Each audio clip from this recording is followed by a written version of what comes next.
Alright guys, Brick Station here, back with another video, and today we're going to be revealing my thoughts and opinions on Ninjago Season 1, The Rise of the Snakes. But before we get started, could you please like and subscribe? These videos take a while to make, and quite a lot of effort on my part, and I'm trying to upload 3 times a week, so it would really be appreciated. Just go down the bottom, like, or even just subscribe.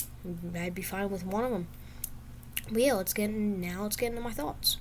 So, Ninjago Season 1 was the first full season of Ninjago. And it was right after the pilot, so they had to, drive on a cliffhanger of Garmadon escaping. And I liked how in the beginning of the season, they had that. They were like, Garmadon returned, because the ninja got lazy, and Neo was like, Garmadon returned.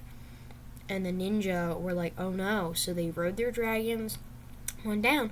It just turned out to be Garmadon's kid, Lloyd, who ends up being a huge role in Ninjago.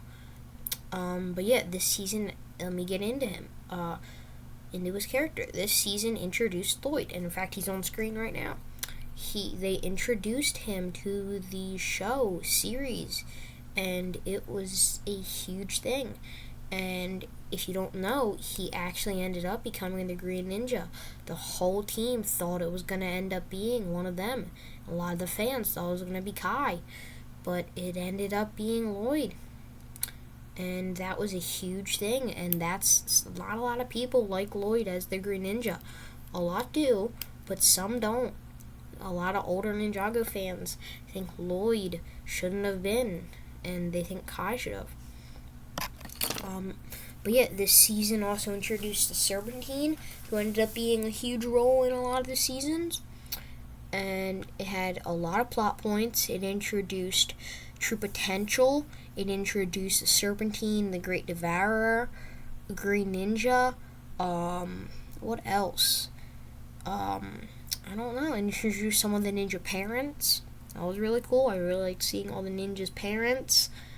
Backstories of the ninja. But yeah, I really liked the Serpentine. Those minifigures, and even in the show, they just look awesome. And I really thought it was cool how there was 5 different tribes, and that each one had their own personality, and each ninja kind of fought one single tribe. But yeah, I really like the True Potential, the NRG, if you want to call it. Those are just some awesome powers. I mean, nowadays, some of the ninjas have had so many different full power forms over the days, like series of Ninjago, and I personally think NRG might be the best.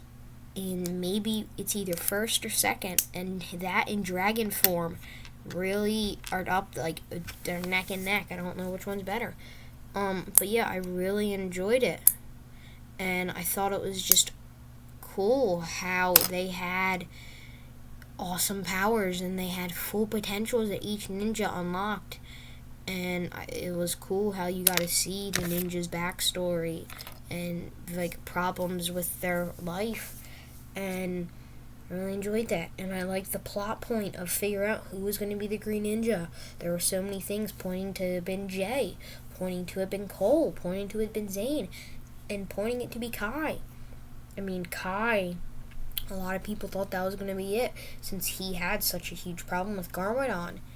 And there's another plot point. Garmadon having 4 arms, him returning, him being a good guy for a lot of the season. And I think that was really nice to see him change just to make sure his son was okay. Just to show you that Garmadon isn't as bad as they make him to be. And that everyone can change. And there's a couple things I don't like about the season. Some of the episodes I feel seem very rushed, and they have a lot of plot points to focus on, and I would say maybe a couple too many. I feel like they could have gotten rid of, like, fang blades. Like, I feel like they could have just used, like, maybe the staffs to, like, unlock the Great Devourer. And I feel like there's just a lot of plot points going on at one time. But yeah, so I really enjoyed it. I would probably rate it like a 7 or probably an 8. But yeah, like I said, it was great. It was the first full season of Ninjago after the pilots, and fans loved it so much they made a second. I mean, they made like a season of it, a full 13 episode season. Each episode is 22 minutes long, and that was just a lot. And the sets were amazing. I mean, the Ultra Dragon battle, British Epic Dragon battle, amazing set. Wish I could get that today. It's really expensive though. But yeah, they just had so many cool sets. The figures for the sets were amazing. The sets themselves, and even like the golden weapon vehicles, those were just awesome. This whole season is very nostalgic. I did not watch the season when it came out. I would have only been 2. I was not a fan of Ninjago at the time. But yeah, I really enjoyed the season. I watch it a lot. I go back and just watch it like a lot. And I think it's one of the best Ninjago seasons. So I would rate it an 8. I think the pilots are a little bit better, just a little bit. I know a lot of people may disagree with me, but yeah, I really liked all the Serpentine tribes. I liked the Venomari. That was cool how like their venom could make you see like whole Christmas things. I thought that was an odd detail, but it was nice to see.